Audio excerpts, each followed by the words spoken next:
mengingat ada memutuskan ya. Keputusannya itu adalah yang pertama mencabut Undang-Undang Peraturan tahun 1910 ya. Ini peraturan tentang mesin uap ya. Dan menetapkan Undang-Undang tentang keselamatan kerja ya. Isinya apa saja? Nah, kita lihat harus sepintas ya. Nanti detailnya ada di PPT ya. Yang pertama itu adalah istilah-istilah ya. Jadi istilah tentang tempat kerja itu apa, kemudian pengurus ya, pengusaha ya, kemudian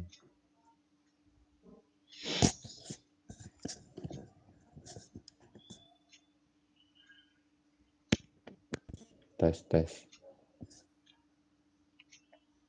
1 2 3. Mohon maaf ya, saya ada problem ya di saya ini. Saya betulkan dulu ya. Oke ya. Kemudian istilah direktur ya. Ini akan kita bahas ya. Jadi bab 2 itu adalah tentang ruang lingkup ya.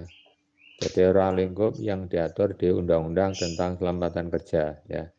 Ada ruang lingkup di darat ya, di permukaan air ya, kemudian di udara ya. Kemudian juga tempat kerja ini berlaku di mana saja. Ini A sampai R ini ya. Ya, ini A, ini B, ini G, sampai nanti R ya. Ini adalah ini apa? Berlakunya tempat kerja itu di mana saja ya. Bagian dari ayat 1 ini ya. Kemudian bab 3 itu bercerita tentang syarat ya. Jadi syarat-syarat K3 ya. Nah ini. Jadi syarat-syarat keselamatan kerja itu apa saja ya. Ya, ini dibahas lengkap di pasal 3 ya. Jadi mulai dari pencegahan ya, pertolongan pada kecelakaan, kemudian kaitannya dengan suhu ya, kaitannya dengan aliran listrik dan sebagainya. Kemudian didetailkan di pasal 4 ya. Kemudian bab 5-nya itu adalah berkaitan dengan pengawasan ya. Jadi seringkali ya problem utama kita di industri itu adalah masalah monitoring untuk pengawasan ya. Teorinya sudah bagus, aturannya sudah bagus, tapi ketika tidak diawasi atau monitoringnya ini lemah, maka bisa jadi yang bagus itu tidak terlaksana, sehingga dampaknya nanti muncul kecelakaan. Nah, kemudian bab 5 itu adalah tentang pembinaan ya. Jadi siapa yang bertanggung jawab di pembinaan ini itu nanti itu adalah P2K3 ya. P2K3 yaitu panitia pembina keselamatan kerja ya. Bab 7 tentang kecelakaan ya. Nah, termasuk di dalamnya itu adalah teknik pelaporan kecelakaan ya. Bab 8 tentang hak dan kewajiban tenaga kerja ya. Bab 9 kewajiban memasuki tempat kerja. Nah, Anda kemarin yang KB itu ketika di pabrik terikat dengan pasal 3 ini ya. Jadi pasal 13 ini isinya apa? Barang siapa memasuki suatu tempat kerja wajib mentaati semua petunjuk keselamatan kerja dan memakai APD yang diwajibkan ya. Jadi barang siapa ini berarti ya tenaga kerja maupun orang lain ya. Kemudian bab 10 itu tentang kewajiban pengurus ya. Bab 11 tentang ketentuan penutup ya. Nah, ini isi secara singkat ya. Undang-Undang nomor 1 tahun 70 ya. Ini waktu presidennya Pak Soeharto ini. Nah, sekarang kita ini dalam bentuk lembar negara ya. Dalam bentuk lembar negara, ini kemudian kita rubah dalam bentuk PPT ya.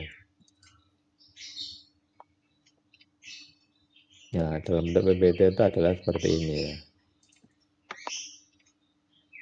Jadi yang pertama itu ya. Yang kedua, mahasiswa mampu menguraikan hak dan kewajiban tenaga kerja ya. Kemudian yang ketiga, mampu menjelaskan sanksi yang akan diterima oleh industri bila melakukan pelanggaran keselamatan kerja. Ya, jadi ini target yang mau dicapai materi hari ini. Ya. Undang-undang tentang keselamatan kerja ini diambil sudah diunggah ya dalam lembar negara nomor 1 tahun 70 ya. Nah, ini latar belakangnya ya. Jadi mengapa Undang-Undang nomor 1 tahun 70 tentang keselamatan kerja diwujudkan ya. Yang pertama itu adalah peraturan yang terkait dengan UAP ya 1910 ini sudah tidak sesuai lagi ya. Contoh tidak sesuainya itu adalah apa? Misalkan dari sisi sanksi ya. Jadi kalau ada pelanggaran maka sanksinya itu dikurung 3 bulan atau membayar denda sebesar 100 rupiah.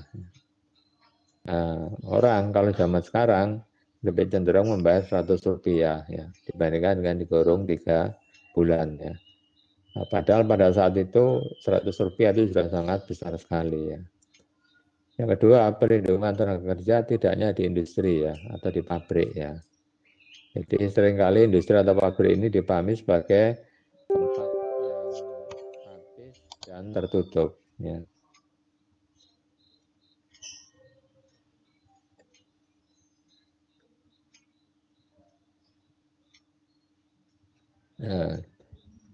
Nah, misalkan ya ada proses produksi ya, kemudian produk akhir itu perlu pengeringan ya, dan pengeringannya menggunakan tenaga matahari, maka akan dibawa ke lapangan ya. Lapangan yang luas sebesar lapangan sepak bola itu kesannya itu adalah bukan pabrik ya, padahal itu adalah bagian dari pabrik. Sehingga nanti ketika ada kecelakaan tenaga kerja di situ, maka dia akan mendapatkan hak-hak yang berkaitan dengan K3 ini ya. Kemudian perkembangan teknologi atau iptek ya. Jadi misalkan tentang kebakaran ya. Dulu kebakaran itu satu-satunya cara itu adalah dipadamkan dengan air ya. Padahal itu cocoknya air itu adalah untuk objek atau material yang kebakar itu adalah seperti kayu, kemudian kertas, ya itu cocok ya. Tapi kalau yang kebakar itu adalah bahan kimia atau besi ya, maka tidak cocok ya. Karena maka kemudian sering dengan berkembangnya waktu, iptek ya, maka muncul material-material apa saja yang bisa mematikan ya bahan-bahan yang itu dari unsur logam atau dari unsur kimia ya. Makanya sekarang ini kan ada prodi teknik material ya. Ini tujuannya salah satu sasarannya itu ya menciptakan atau menemukan ya atau mengkombinasi materi-materi yang bisa berguna untuk umat manusia ya. Nah, ini pengertian K3 ya. Ini sudah pernah kita bahas beberapa waktu yang lalu ya. Ada pengertian secara filosofis, ada secara sains atau keilmuan ya. Nah, ini tambahannya hanya secara Sembunyi dia. etimologi ya. Tapi intinya ada 3 ya tentang pengertian K3 ini ya. Anjing. Yang pertama itu adalah apa? K3 itu adalah ilmu pengetahuan dan penerapan ya, teori dan praktek ya. Ini satu kesatuan utuh ya. Yang kedua itu adalah menjamin keutuhan atau kelestarian tenaga kerja, baik jasmani maupun rohani ya. Kemudian yang ketiga itu ada output ya, bisa berupa produksi yang aman dan efisien ya, atau hasil kerja yang menjadikan tenaga kerja itu sejahtera ya, atau tertanggulanginya atau terhindarkannya kecelakaan ya. Nah, kemudian dasar hukum tentang K3 ya. Yang pertama itu adalah ini yang paling tinggi ya. Undang-Undang Dasar 1945 ya. Nanti kita lihat yang pasal 27 ayat 2 ya. Kemudian Undang-Undang tentang tenaga kerja ya. Kita lihat nanti yang pasal 86 dan 87 ya. Kemudian Undang-Undang nomor 1 tahun 70 ya. Ini Undang-Undang tentang keselamatan kerja. Nah, dari ketiga undang-undang ini di breakdown menjadi peraturan pelaksana. Ya. Ada yang bentuknya peraturan khusus, ada yang bentuknya itu adalah PP, peraturan pemerintah atau permen, peraturan menteri atau surat edaran. Ya. Nanti breakdown banyak lagi itu ada perda. Ya. Nah, ini ya yang menjadi dasar hukum pelaksanaan K3 ya. Satu yaitu di Undang-Undang Dasar 45 ya, pasal 27 ayat 2 ya. Isinya itu adalah tiap-tiap warga negara berhak atas pekerjaan dan penghidupan yang layak bagi kemanusiaan. Ya. Jadi dua hal ini ya, pekerjaan dan penghidupan hak setiap warga negara. Ya. Siapakah warga negara? Ya, diantaranya itu adalah kita-kita ini ya, dosen, mahasiswa, ya, orang-orang tua kita, ya, semua yang tinggal di negara hukum Indonesia secara sah itu adalah warga negara. Maka dia berhak mendapatkan ini pekerjaan dan kehidupan yang layak bagi kemanusiaan ya.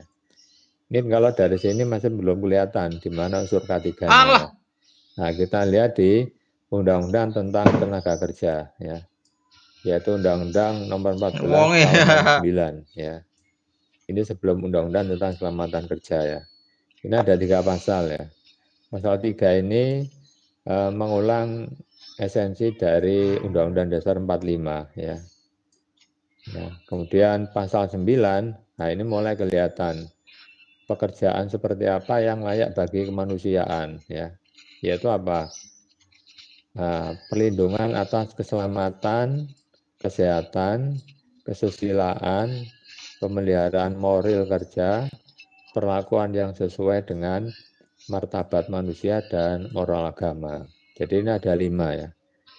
Jadi tiap warga negara ya, tiap tenaga kerja ya berdasarkan aturan undang-undang ini ya, maka berhak mendapatkan perlindungan atas 5 hal ya. Pertama keselamatan, 2 itu kesehatan ya. Nah ini nanti menjadi dasar untuk munculnya K3 ya. Kesusilaan, ini banyak kasus di pabrik ya, masalah amoral ya, pelecehan ya. Kemudian perlakuan yang sesuai dengan martabat manusia. Ya misalkan apa? Kalau manusia cewek misalkan ya, perempuan ya, tiap bulan ya, maka dia akan ada datang bulan ya. Ada kalanya datang bulan itu sehat, ada kalanya itu datang bulan itu sakit. Begitu sakit, mestinya dia mendapatkan perlakuan yang sesuai dengan martabat manusia ya. Atau ketika melahirkan ya, mestinya dia mendapatkan cuti hamil atau cuti melahirkan ya, dan sebagainya ya. Kemudian pasal 10 ini nanti berkaitan dengan tugas pemerintah ya. Jadi kalau pasal 9 ini haknya tenaga kerja, pasal 10 ini tugasnya pemerintah, yaitu apa? Membina norma perlindungan ya. Apa saja Woi, normanya? Pertama, norma keselamatan kerja. 2, norma kesehatan kerja. Nah, ini lebih didetailkan lagi ini ya. Kemudian norma kerja. Kemudian pemberian ganti rugi, perawatan, rehabilitasi dalam hal kecelakaan kerja. Nah, ini lebih didetailkan anjing. lagi ini ya. Jadi tidak hanya bicara tentang keselamatan dan kesehatan, tapi juga dampak yang ditimbulkan kalau ada karyawan yang lalai, tenaga kerja yang tidak fokus, kemudian mengalami kecelakaan. Apa hak yang akan dia peroleh? Dan ini merupakan tanggung jawab dari pemerintah yang nanti didelegasikan kepada industri di mana tenaga kerja itu berada, yaitu apa?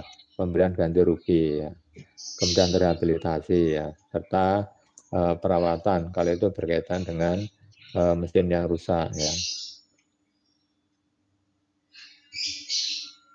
Nah, ini kalau yang tadi di Undang-Undang Ketenagakerjaan yang lama ya. Kalau di Undang-Undang Ketenagakerjaan yang baru, ini kalau nggak salah yang tahun 2003 ya. Ini ada pasal 86 ya, ini khusus membahas tentang K3 ya. Jadi yang ayat 1 ya, ini mengulang Undang-Undang tahun 969 ya. Jadi setiap pekerja mempunyai hak untuk memperoleh, lainnya lebih ditata ya. A itu keselamatan dan kerja, ini K3 itu ya. Nah, kemudian B tentang moral dan kesusilaan, C ya martabat manusia dan nilai-nilai agama. Nah, ini kan secara esensi sama persis dengan di pasal 3 Undang-Undang tahun 69 ya. Nah, yang pasal ayat 2 itu adalah melindungi keselamatan pekerja atau buruh guna mewujudkan produktivitas kerja yang optimal ya. Yaitu dengan cara diselenggarakan upaya keselamatan dan kesehatan kerja. Nah, ini ya. Jadi yang kedua ini itu adalah ke arah dampak ya. Jadi dampak bila keselamatan dan kesehatan kerja ini diterapkan dengan sungguh-sungguh, Harusnya maka tidak akan nih aku. terwujud Ngerti. produktivitas kerja, ya. Oh. Kerja yang produktif ya. Nanti ciri-cirinya itu adalah AP ya. AP itu adalah aman, produktif dan efisien ya. Nah, kemudian di pasal 86 ini penjelasannya ya. Nah, penjelasannya yang ayat 2 ya, itu apa saja yang dimaksud dengan keselamatan dan kesehatan kerja itu ya. Ada namanya itu jaminan keselamatan ya, peningkatan derajat kesehatan ya. Makanya perlu ada check up rutin ya, general check up ya. Kemudian promosi kesehatan, rehabilitasi ya. Nah, kalau yang pasal 87 ini fokus lagi ke SMK 3 ya. Kita perusahaan wajib menerapkan sistem manajemen K3, ini namanya SMK 3 ya. SMK 3 ya. Dan nanti kalau di perusahaan ada yang ngomong SMK 3, maka enggak usah ini apa, bingung, ini maksudnya apa ya. Jadi SMK 3 itu adalah seperti sistem manajemen yang lain yang diterapkan di pabrik ya. Jadi pabrik kalau menerapkan di cara mengatur orang itu adalah Apa sih? sistem manajemen sumber daya manusia ya. Ya jadi sistem manajemen SDM. Kalau diterapkan di marketing ya sistem manajemen marketing. Kalau diterapkan di mutu sistem manajemen mutu ya. Kalau diterapkan di gudang sistem manajemen pergudangan ya. Kalau diterapkan di IT, sistem informasi manajemen ya. Ya itu semuanya itu harus terintegrasi ya. SMK 3 ini harus terintegrasi, bukan anak tiri ya. Alah, gaplek, gaplek. Ah, Ya. Nah, tentang SMK 3 nanti diatur di PP ya, peraturan pemerintah ya. gak loro blas sih, gak sakit. Nah, ini ya penjelasannya ya. SMK 3 itu apa? Nah, SMK 3 itu adalah bagian dari sistem manajemen perusahaan secara keseluruhan yang meliputi struktur organisasi, perencanaan, pelaksanaan, tanggung jawab, prosedur, proses, dan sumber daya. Nah, ini adalah inputnya. Kemudian yang dibutuhkan bagi pengembangan, penerapan, pencapaian, pengkajian, pemeliharaan kebijakan K3. Nah, ini adalah proses. Ya. Dalam rangka apa? Dalam rangka pengendalian risiko. Nah, ini adalah output. Ya. Yang berkaitan dengan apa? Berkaitan dengan kegiatan kerja, tujuannya itu adalah AP ya. AP itu apa? Aman, produktif, dan efisien. Ya. Nah, aman, produktif, efisien. Ini adalah outcome ya. Jadi ada input ya, ada proses, ada Tuh, output, ada outcome ya. fuck. Nah, ini untuk memudahkan memahami tentang pengertian SMK 3 ya. Tapi detail tentang SMK 3 nanti kita bahas di bab 3 atau bab 4 ya. Ada bab khusus ya membahas ini ya. Ya, ini tentang sanksi ya. Lihat nanti di pasal 190 ya. Jadi sanksi-sanksi yang diterima oleh perusahaan bila dia melanggar norma K3 ya. Nah, ini ada 8 sanksi ya. Pertama itu teguran ya. Dua itu peringatan tertulis. Tiga pembatasan kegiatan usaha. Empat pembekuan kegiatan usaha. Lima pembatalan persetujuan. 6 pembatalan pendaftaran, 7 penghentian ya. Apakah sementara, sebagian atau seluruhnya ya alat produksi. Yang 8 pencabutan izin. Nah, yang fatal itu kalau sudah pencabutan izin ini, maka perusahaan tidak akan bisa beroperasi ya. Nah, sanksi bertahap ini perlu ditegaskan ya, supaya apa? Supaya nanti perusahaan tidak main-main atau sembrono terhadap pelaksanaan K3. Karena nanti ujung-ujungnya itu adalah nyawa. Nyawa siapa? Nyawanya buruh, nyawanya pegawai, nyawanya tenaga kerja ya. Makanya sasaran akhir dari K3 itu adalah zero accident ya. Jadi accident itu levelnya itu adalah zero ya.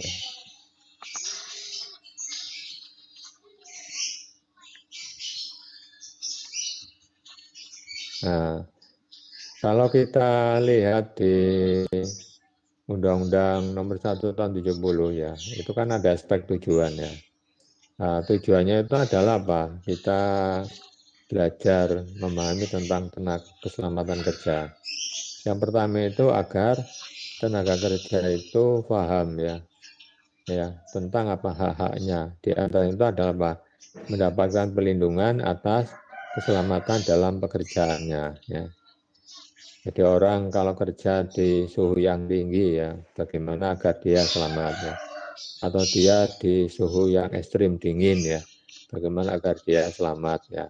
Atau berada di kedalaman laut ya, bagaimana agar dia selamat. Itu adalah hak bagi tenaga kerja ya. Kemudian yang kedua, orang lain yang berada di tempat kerja perlu terjamin keselamatannya. Siapakah orang lain ini? Lah, bisa mahasiswa yang lagi KB, atau supplier yang datang ke perusahaan, atau tamu ya. Semuanya ini juga terjamin ya keselamatannya. Yang ketiga itu adalah sumber-sumber produksi dapat dipakai secara aman dan efisien ya. Kalau roblas sih. Ini tujuan dari pelaksanaan K3 ya. Jan. Nah, ruang lingkup dari Undang-Undang Nomor 1 Tahun Terus ya, Bu. unsur pertimbangan, ada Enggak landasan enak. hukum, ada batang tubuh, dan ada penjelasan. Ya, ini khasnya apa undang-undang ya atau peraturan ya. Tuh, lagi sobrang sih aku nih. Sebenarnya gini Nah, kan. sekarang kita lihat secara detail ya isi dari undang-undang keselamatan kerja ya, pasal 1 ya. Pasal 1 bab 1 ini tentang istilah ya. Jadi beberapa istilah yang ada di undang-undang, yang pertama itu adalah tentang tempat kerja ya. Jadi yang dimaksud dengan tempat kerja itu bisa berupa ruangan atau lapangan ya. Bisa tertutup, bisa terbuka, bergerak atau tetap ya. Selama ini yang dipahami tempat kerja itu adalah pabrik, berarti tetap ya. Kemudian tertutup ya. Padahal tidak ya. Intinya yang namanya tempat kerja itu ada 3 unsur ini. Ada tenaga kerja, ya, berarti di situ ada orang yang kerja. Yang kedua, ada sumber bahaya yang teridentifikasi. Ya. Sumber bahaya itu mesti ada ya. Nah, tinggal nanti diidentifikasi dan dicari Alah. langkah-langkah bagaimana cara mengendalikannya. Gak sopan aku. Kemudian Nggak tempat sopan terus sih. tersebut atau area tersebut dipakai untuk usaha, bukan untuk yang nganggur ya. Sopan nih. Nah, kalau ada definisi ini berarti dia masuk dalam kategori tempat kerja ya. Kemudian pengertian pengurus itu siapa? Yaitu pucuk pimpinan, yaitu yang bertanggung jawab terhadap pelaksanaan K3 ya. Pengusaha itu adalah orang atau badan hukum yang menjalankan usaha atau tempat kerja. Direktur itu adalah pelaksana dari undang-undang ya. Nanti diatur di Kepmen ya. Kepmennya nanti kita lihat ya. Kemudian pegawai pengawas itu siapa? Yaitu pegawai pengawas dari ketenagakerjaan ya, berarti ini dari departemen ya, dan orang-orang yang memiliki spesialis ya. Kemudian ahli keselamatan kerja, yaitu siapa? Tenaga teknis berkeahlian khusus dari luar Depnaker. Ini contohnya siapa?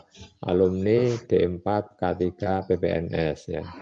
Jadi tetangga kita PPNS punya program studi ya D4 K3 dan mereka nanti berada di sini ya. Apakah orang LK tidak ada di ahli keselamatan kerja? Ada ya. Dulu ada namanya Susanto kalau nggak salah, jadi Kalimantan ya. Dia cerita ke saya kalau dia ditempatkan di bagian tentang keselamatan kerja ya. Padahal backgroundnya itu adalah dari elektro ya. Nah, bisa jadi nanti dalam pelaksanaannya itu akan ke arah sana ya. Karena K3 itu yang dibicarakan banyak ya, termasuk nanti boiler elektrik ya, kimiawi ya, sehingga nanti multidisiplin ya. Nah, yang kedua itu adalah tentang ruang lingkup ya. Jadi ruang lingkup yang dimaksud di pasal 2 ya, yaitu tempat kerja itu adalah yang ada di wilayah hukum RI ya. Bisa di daratan atau di dalam tanah ya. Contohnya apa dalam tanah? Yaitu tambang ya, batu bara atau pertambangan nikel ya, emas dan sebagainya, atau permukaan air atau dalam air ya. Ini misalkan pengoboran minyak lepas pantai ya, atau di udara ya. Kemudian tempat kerja sumber bahaya ini dikaitkan dengan apa saja ya. Yang A ini adalah mesin ya, tapi tidak satu-satunya mesin ya. Ya bisa juga lingkungan kerja, sifat pekerjaan, cara kerja maupun proses produksi ya. Nah, nanti ini rinciannya diatur di peraturan pelaksana ya. Nah, peraturan pelaksana nanti kita lihat ya. Ada di bidang teknis, ada sektoral, ada SDM, ya, ada kelembagaan. Jadi ada 4 ya. Jadi teknis, sektoral, SDM, sama kelembagaan ya.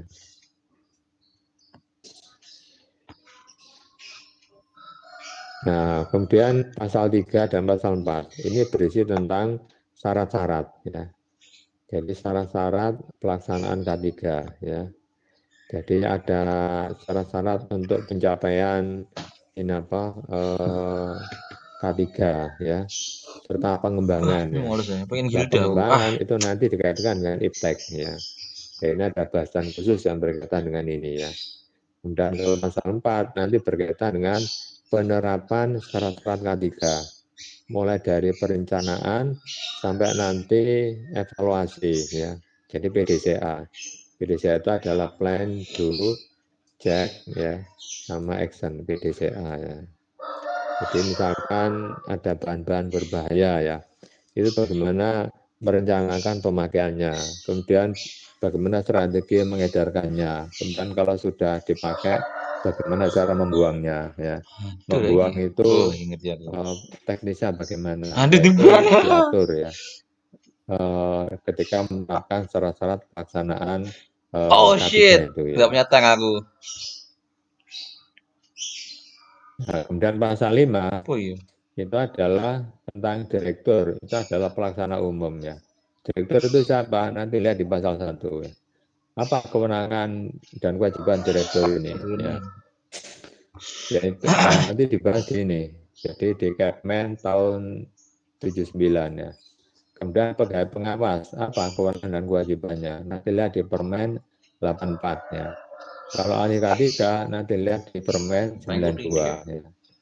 Kemudian tentang panitia banding, tentang distribusi ya, juga termasuk tentang ini apa pembinaan ya. Nah, jadi pembinaan ini merupakan salah satu kewajiban pengurus ya, ya baik untuk tenaga kerja yang baru maupun yang sudah lama ya. Bagaimana kalau kita melakukan pembinaan ya, sebagai sudah kita bahas di bab 1 ya, di bagian terakhir ya.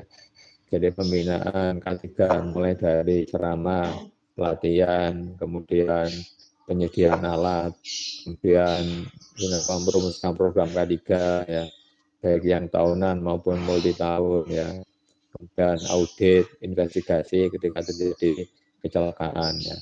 Kemudian ada lagi nanti P2K3 ya. P2K3 itu adalah panitia pembina K3, nanti lihat di Permen 87 ya. Dan tentang kecelakaan. Nah, ya. Jadi kalau siapa pengurus lihat pasal 1 itu melaporkan kecelakaan. Ya. Selain merehabilitasi, mengidentifikasi, ya, melakukan pengobatan ya, maka kewajiban pemerintah dalam melaporkan kecelakaan itu ya. Nah, tata cara pelaporan nanti lihat di Permen tahun 98 ya. Nah, permen-permen ini sudah kita kumpulkan ya di kompilasi regulasi sebanyak 8.000 halaman itu ya. Nah, ini hak dan kewajiban tenaga kerja ya. Yang pertama memberikan keterangan yang benar ya. Nah, ini penting ini ya, karena seringkali keterangannya tidak benar atau malu ya atau sungkan nanti membahayakan ketika melakukan audit ya. Kemudian memakai APD ini adalah kewajiban tenaga kerja ya. Kemudian ini yang menarik ya, menyatakan keberatan kerja bila syarat-syarat ketika tidak dipenuhi atau APD yang wajib disediakan oleh perusahaan itu kualitasnya meragukan, sehingga nanti berdampak pada munculnya kecelakaan kerja. Jadi bahkan ada APD sudah dipakai selama 1 tahun, rusak ya, pecah, ya retak, ya, maka wajib diganti oleh perusahaan. Ya. Kalau tidak, maka tenaga kerja bisa melakukan keberatan, ya, minta untuk diganti. Pasal 13 itu adalah kewajiban masuki tempat kerja, ya. Jadi semuanya siapapun nanti wajib menerapkan mentaati K3 ya. Dan kewajiban pengurus ya itu memasang poster K3 ya, melakukan pembinaan K3, menyediakan APD secara gratis atau secara cuma-cuma ya. Nah, makanya tidak usah heran kalau di perusahaan poster K3, logo K3, spanduk K3 itu bertebaran ya, karena sasarannya itu adalah zero accident. Ya.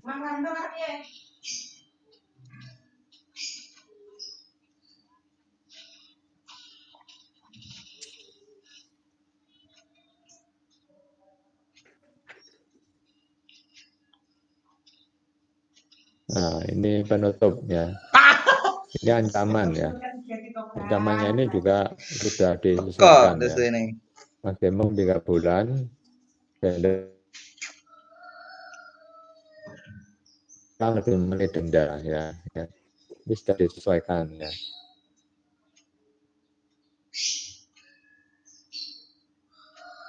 Nah, jadi kalau tadi kita banyak bicara tentang undang-undangnya, sekarang bagaimana cara melaksanakan undang-undang itu. Nah, ini yang namanya itu peraturan organik ya. Jadi peraturan untuk melaksanakan undang-undang tersebut ya. Ini ada 4 ya. Ada yang secara sektoral ya, ada yang secara pembidangan teknis, ya, ada yang secara SDM ya, SDM ya. Ada yang secara kelembagaan ya, kelembagaan ya, lembaga ya. Sekarang kita lihat yang secara sektoral ya.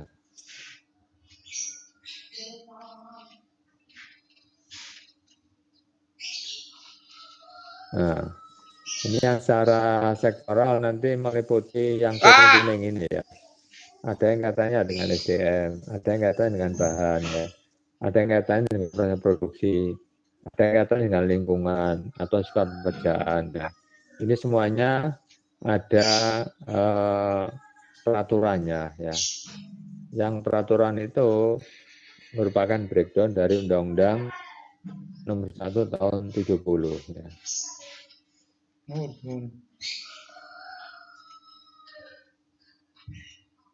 Nah ini yang secara sektoral ya.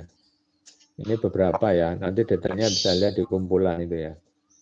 Jadi misalkan perusahaan ya itu melakukan penebangan dan pengangkutan kayu. Ya, ini terutama di daerah Kalimantan, Sumatera, ya, Papua ya. Maka bagaimana K3 dalam penebangan dan pengangkutan ya, ini nanti diatur di Permen Nomor 1 Tahun 78 ya. Kemudian kalau untuk konstruksi bangunan ya, gedung tingkat tinggi ya, kemudian mau hotel ya. Nah, itu nanti di Permen tahun 1980 ya. Nah, ini ada lagi nanti secara sektoral ya. Ada di kumpulan undang-undang peraturan itu ya. Kemudian ini secara teknis ya. Jadi misalkan tentang pestisida ya. Ya, karena petani sekarang masih menggunakan pestisida ya. Perusahaan pun yang bergerak di bidang pertanian juga masih menggunakan pestisida ya. Maka nanti harus merujuk pada PP ya, Peraturan Pemerintah tahun 73. Atau perusahaan yang di situ kerjanya itu adalah ada kaitannya dengan radiasi ya. Maka merujuknya itu DPP tahun 75 ya. Atau penggunaan APAR. APAR itu adalah pemadam api ringan ya, yang tabung merah kayak di pen yang berada di lorong-lorong kuliah itu ya. Atau bejana tekan ya, bejana tekan, mesin uap ya, kemudian pesawat angkat dan angkut crane ya. Nah, itu nanti di Permenaker 82 ya. Dan ada lagi pemakaian asbes ya, itu nanti lihat di Permenaker 85 ya. Ini masih banyak lagi ya pembidangan teknis ini ya. Nah, kalau Anda lihat kan ruang lingkup K3 ini kan luas ya. Tidak hanya tentang kesehatan dan keselamatan ya, tapi ada unsur yang berkaitan dengan pestisida, kemudian asbes ya, kebakaran ya, kemudian gedung bertingkat ya, dan sebagainya ya. Ini kok agak lelet ini ya PPT-nya. Nah, ini secara teknis ya. Nah, ini tentang kuil ya. Jadi cara menginstalasi listrik di rumah maupun di bangunan ya. Nah, nanti merujuknya di sini ya. Kemudian cara menginstalasi petir ya. Kan nanti gedung rumah ya, gedung bertingkat, hotel tidak kebakar ya. Atau penggunaan lift ya, penggunaan crane dan sebagainya.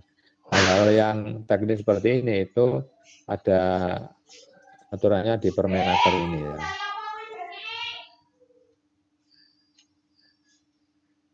Nah, ini yang ketiga ya, pendekatan SDM ya. Jadi SDM berarti bicara tentang orang ya. Ya, misalkan tentang dokter perusahaan ya. Jadi dokter perusahaan atau dokter yang bekerja di perusahaan itu wajib mengikuti latihan Hiperkes ya. Merujuknya nanti di Permen 73 ini ya. Atau para medis ya. Ini nanti merujuknya di Permenaker 79 ya. Dan pemeriksaan tenaga kerja, baik yang baru maupun yang sudah lama. Pemeriksaan rutin atau pemeriksaan parsial ya. Nah, nanti merujuk di 1980. Atau orang yang kerja sebagai juru las ya, maka dia wajib memenuhi kualifikasi dan syarat-syaratnya apa saja. Nah, nanti lihat di Permenaker 82 ya. Karena orang ngelas ini tidak seperti ngelas yang ada di pinggir jalan ya, ngelas kapal ya, ngelas kereta api, ngelas gedung bertingkat, itu ada resikonya tersendiri ya. Kemudian operator pesawat uap ya, atau crane dan sebagainya, ini juga ada peraturannya ya. Jadi yang diatur itu adalah berkaitan dengan orangnya atau SDM-nya ya. Nah, kemudian pesawat angkat dan angkut ya, ahli K3, ini yang lulusan seperti D4 K3 PPNS ya, nanti terikat dengan ini Permen 92 ini ya. Kompetensi tenaga untuk mengoperasikan lift ya, kemudian tentang kebakaran ya, ini yang SDM ya. Kemudian yang terakhir ini adalah tentang kelembagaan ya. Jadi kalau SDM berarti tentang orang, kelembagaan berarti tentang sistem atau tentang pabriknya itu ya. Misalkan tentang P2K3 ya. P2K3 ini kan di pasal berapa? 10 atau 9 ya di Undang-Undang nomor 1 tahun 70 itu. Nah, pelaksanaannya itu ada di Permen 87 ini ya. Dan perusahaan jasa yang melaksanakan K3 ya, apakah bentuknya itu training atau pengadaan alat-alat K3, nanti terikat dengan Permen 95 ini. Atau pelaksanaan SMK 3 ya, ya menggunakan Permen 65 tahun 96. Nah, yang ini nanti kita bahas tersendiri ya. Ya, ada Permen, ada PP ya. Kemudian pelaporan kecelakaan ya, nanti lihat di Permen 99 ya. latihan soal ya. Ini nggak usah dulu ya. Nah, sekarang kita lihat saya cuplikan ya. Saya cuplikan dari himpunan peraturan itu, misalkan tentang bendera ya.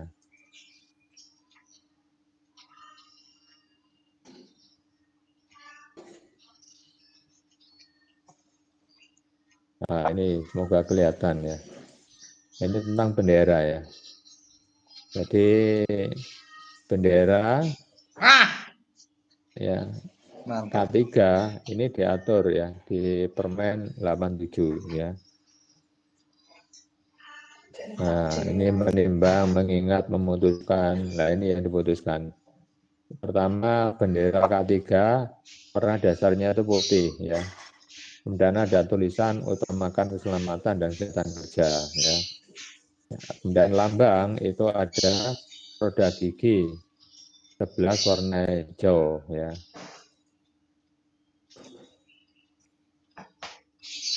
Nah, bagaimana bentuk dan ukurannya ya. Nah,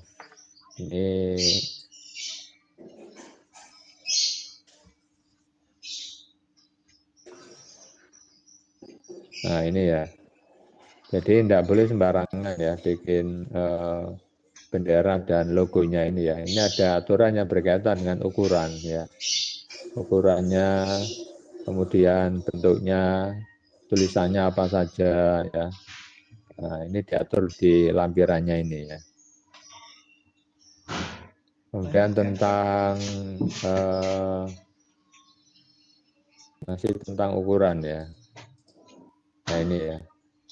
Jadi bentuknya itu adalah segi 4 ya, tidak boleh segitiga. Warna dasar putih ya, tidak boleh coklat ya. Ukurannya itu adalah ini ya. Kemudian ini bentuk, letak, ukuran, logo ya. Ukurannya berapa saja ini ada di sini ya.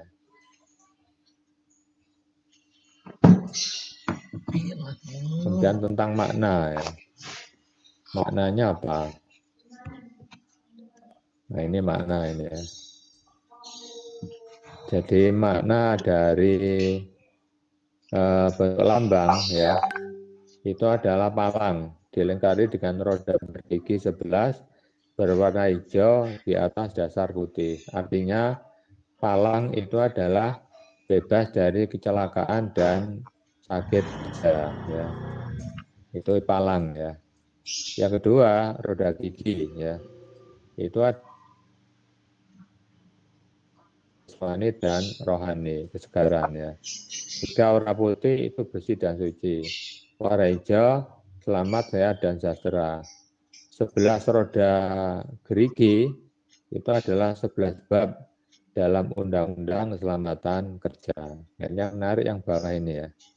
Jadi ternyata roda gerigi itu 11 jumlahnya, tidak boleh 10, tidak boleh 9 ya. 11 itu ternyata kaitannya dengan 11 bab di dalam Undang-Undang Keselamatan Kerja. Ini menunjukkan apa? Menunjukkan bahwa antara permen ya, SE, Perda ya, peraturan yang di bawahnya itu nanti merujuk atau saling terkait dengan peraturan yang ada di atasnya ya. Baik levelnya itu undang-undang atau levelnya itu adalah peraturan pemerintah pengganti undang-undang ya. Nah, kemudian tentang penempatan ya atau pemasangan ya. Gimana masangnya itu ya. Nah, ini lihat ini ya. Jadi untuk pemasangan bendera K3 tentang tempatnya ya. Jadi tentang tempatnya itu adalah ini berdampingan dengan bendera nasional merah putih ya. Dipasang di tiang sebelah kiri bukan kanan ya. Kemudian tempatnya di mana? Pintu gerbang masuk perusahaan atau pintu utama kantor atau depan kantor panitia pembina K3 ya. Kemudian nah ini ya, tinggi tiang. Tinggi tiang itu adalah apa? Tidak boleh lebih tinggi dari tiang bendera nasional ya. Nah, kemudian waktu pemasangan 1 tiang penuh selama ada kegiatan di tempat kerja.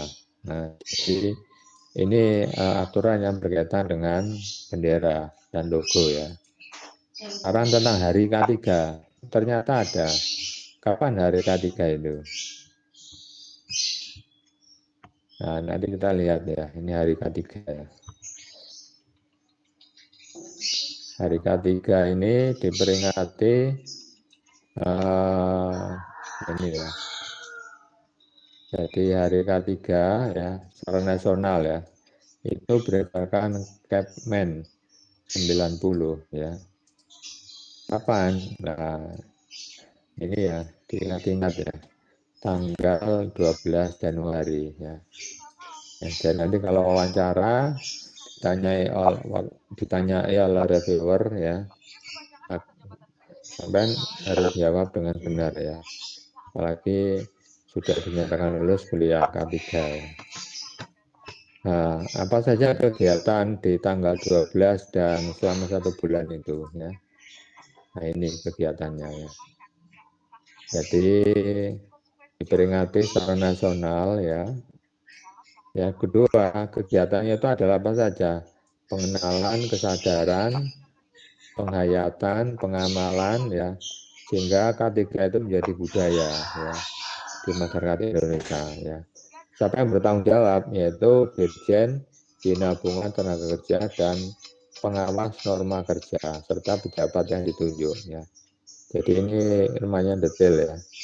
Jadi ada wajib untuk memperingatinya, kemudian targetnya, kemudian siapa yang bertanggung jawab. Ya. Itu yang hari K3 ya. Nah, terakhir ya. Terakhir ini kumpulan materi K3-nya ya. Ini, nah, lihat ya, ini kumpulan materi K3-nya ya. Nah, ini saya tunjukkan daftar isinya saja ya. Nanti filenya saya kirim ya. Jadi kita sudah mengumpulkan aturan tentang K3 ini mulai Undang-Undang UAP ya tahun 1930 ya. Kemudian Undang-Undang tentang Keselamatan Kerja ya. Ini levelnya undang-undang ya. Nah, itu ada lagi yang levelnya PP, ada lagi yang levelnya permen ya. Kemudian ada undang-undang tentang minyak dan gas bumi, tentang pengolahan sampah, tentang kesehatan, tentang keinsinyuran, tentang kelautan, tentang macam-macam ya.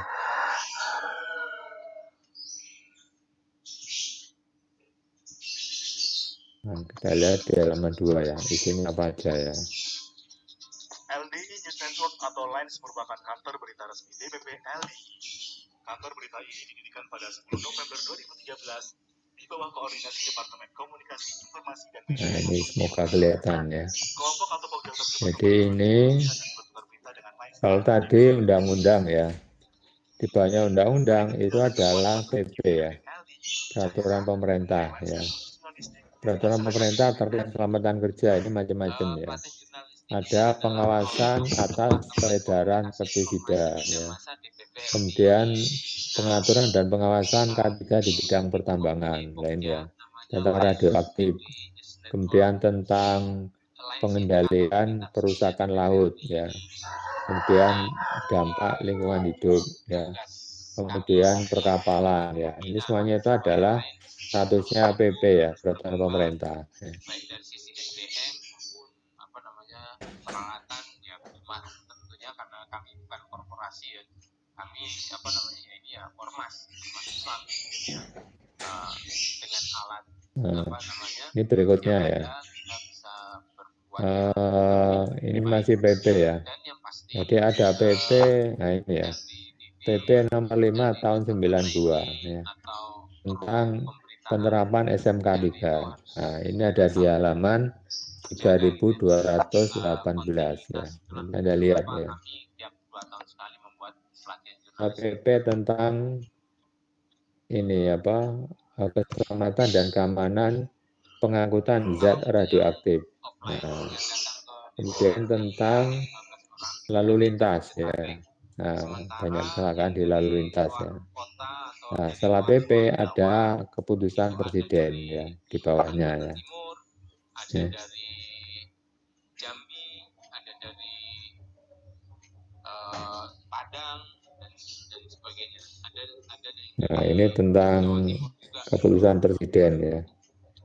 Dia juga regulasi kementerian ya, permen ya. Nah, Karena permen kami ini belajar yang banyak ini dari ya. yang lalu, Ada yang terkait ini dengan daftar Jumat itu berapa perusahaan, hari.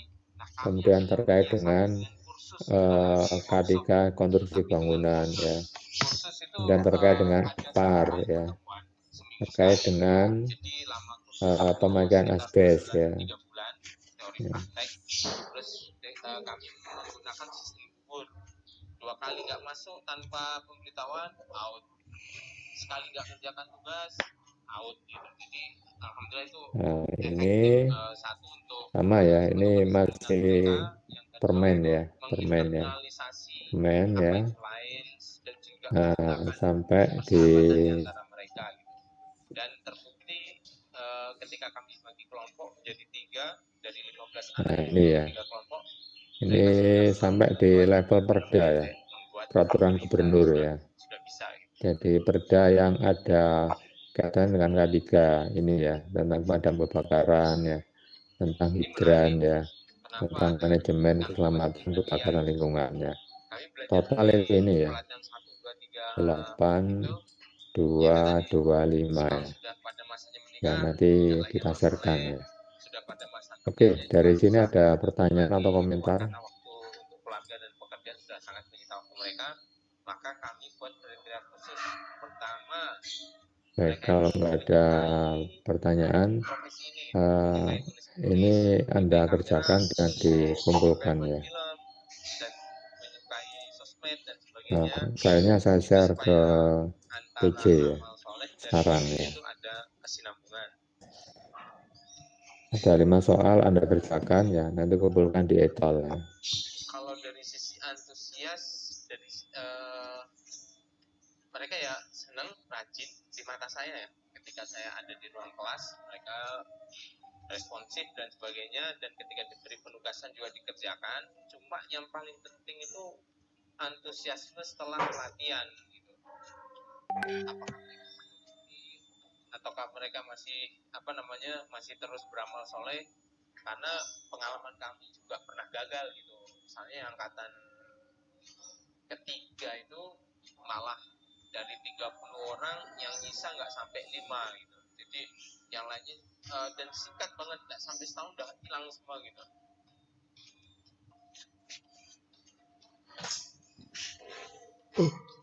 Nah itu mulai sejak 2013. Terus lalu ada angkatan berikutnya 2014, 2016, 2000.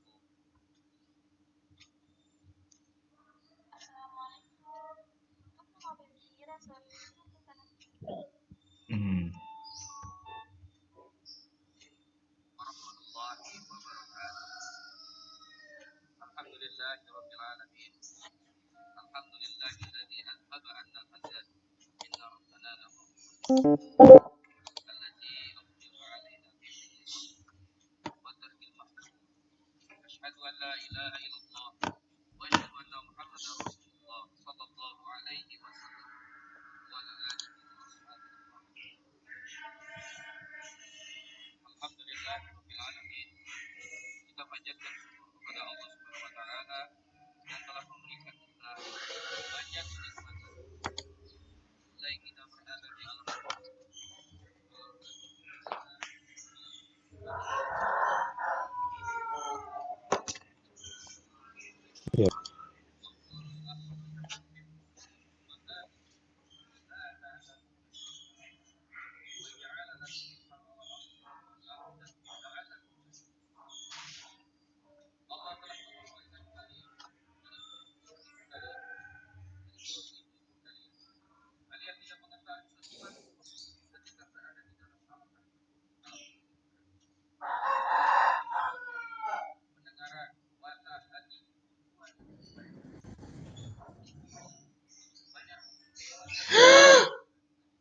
Iki tanggal piro iki? Goblok. Ah.